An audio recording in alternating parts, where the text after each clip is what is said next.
The Pentagon has announced that they want your testosterone checked every year. And if your level is considered deficient, you may be offered testosterone replacement therapy, or TRT. That could mean more energy, increased muscle mass, stronger bones, better sex drive, and potentially better performance. But it could also mean acne, blood clots, testicular shrinkage, sperm production dropping all the way down to zero. So today, as a biologist, as someone who has gone from enlisted to now a commissioned officer, we're breaking down the good, the bad, and the potentially very ugly consequences of the new military's high T policy. And yes, women may be included in this too. That part gets very complicated quickly. First, here's what the policy actually states. Defense Secretary Pete Hegseth has directed all active duty and reserve personnel 30 and older to receive annual testosterone deficiency screenings as part of the periodic assessment. If you're under 30, you can also request the test. Treatment is supposed to remain voluntary. That distinction matters.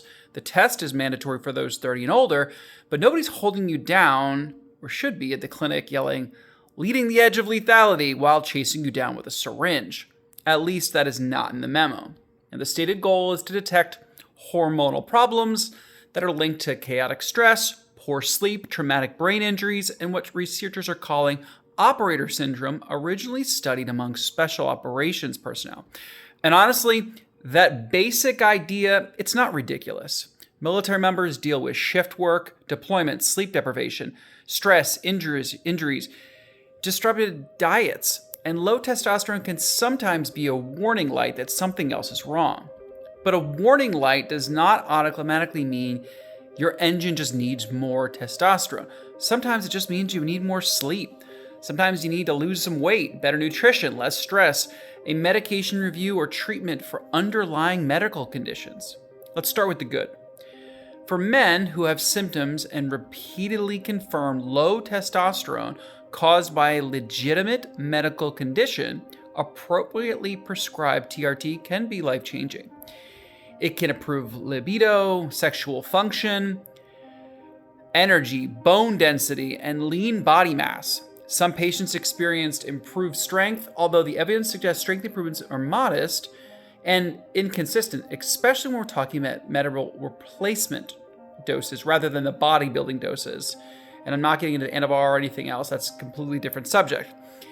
Now, that's an important distinction. TRT is supposed to restore a deficient person to a normal physiological range.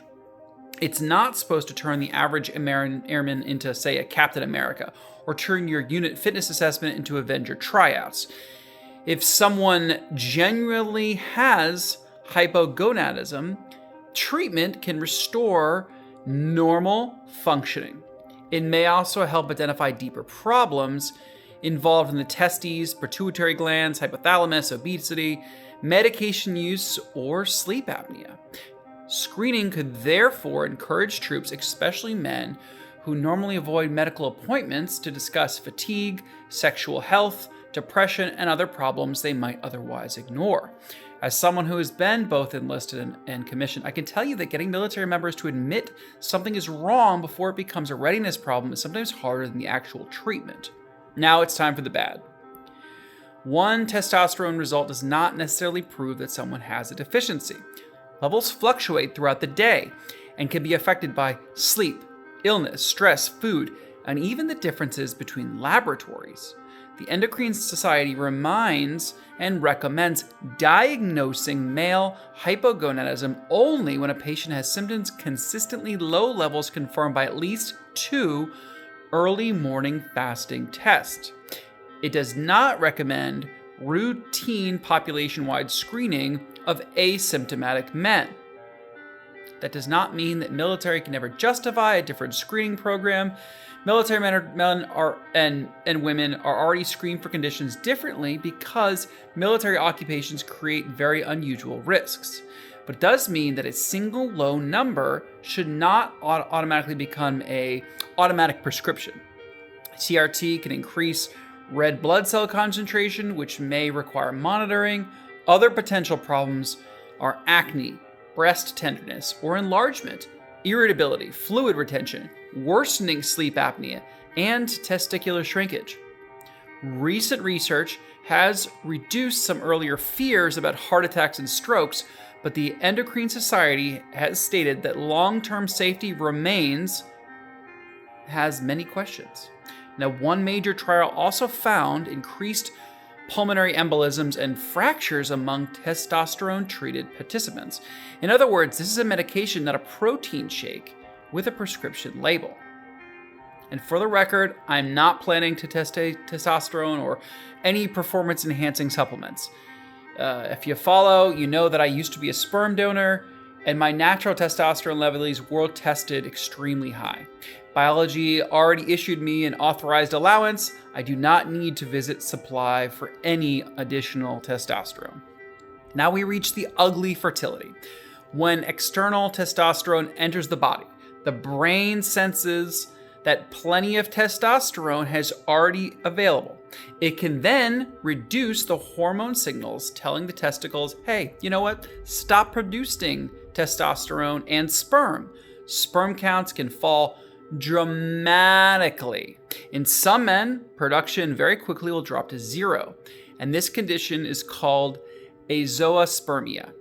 Now, that doesn't mean that every TRT patient becomes permanently sterile.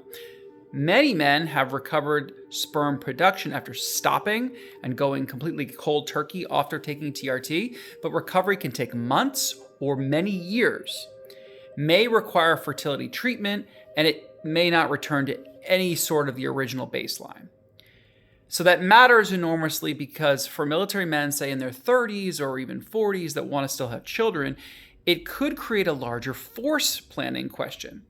The Army, for example, reports that 79% of its recruits have a relative that served in the military.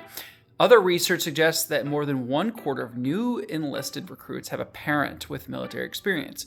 Military service is frequently a family tradition. Now, I'm not going to claim here that this voluntary treatment program will suddenly collapse military recruiting. We don't have the evidence for that. But many military members offered TRT hopefully will already have children or will decline treatment. We don't know. But if a large institution encourages long-term hormone therapy among reproductive age members without strong fertility counseling, it could intentionally or unintentionally affect a very military family pipeline in which recruiting heavily depends. Many enlisted members serve 1, 4, or 6-year active duty term, and then they return to civilian life. They may leave the service young, start families, and become parents, coaches, teachers, mentors who introduce the next generation to military service. If treatment during a relatively short military window disrupts how someone's fertility works for years afterward, that's not merely a private medical footnote. At scale, it could become a personal policy concern. Now, before starting TRT, members who may want to have children later should discuss fertility preservation, sperm banking as a possible fertility preservation for all alternatives with a qualified physician. All right, let's address women. And very important.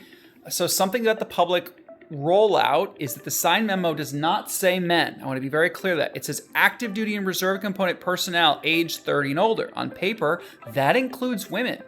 Hegseth's announcement, the language about TRT in most public explanations have focused primarily on male hormone levels. The detailed implementing guidance is supposed to arrive on August 15th, so theoretically in 2 weeks from now. So we should not pretend every clinical question has been answered yet. Women naturally do produce testosterone, but their normal ranges, symptoms, and treatment standards are not simply small. They're simply smaller versions of male symptoms. There's no widely accepted diagnosis of a general testosterone-deficiency syndrome.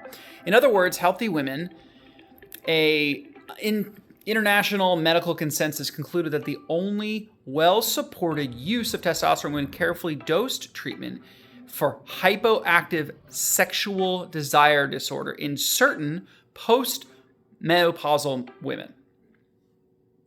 I will let you understand that, but to sum it up, encourages sex drive. An appropriate female physiological doses.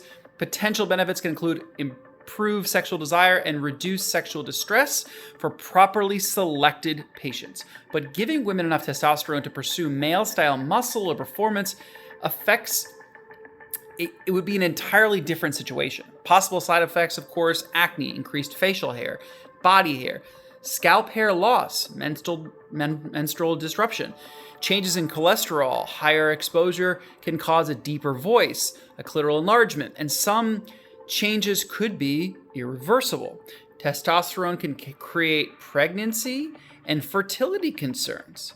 So if this policy truly includes female troops, the Pentagon cannot simply take a male screening cutoff, shrink the doses, and call the problem solved. It needs sex-specific clinical standards, appropriate specialists, informed consent, and transparent guidance for fertility. If you didn't know, a lot of medications are based on, say, a 200-pound male. And then very rarely do they even have like children's doses. They just kind of shrink it. So they just base them off that. There is legal and ethical debate developing. A federal judge has questioned how military can promote hormone treatment for certain, we'll say the cisgender terms, service members, while arguing that hormone treatment makes transgender troops medically unsuitable. Regardless of your politics, that is a policy consistency question the Pentagon will answer.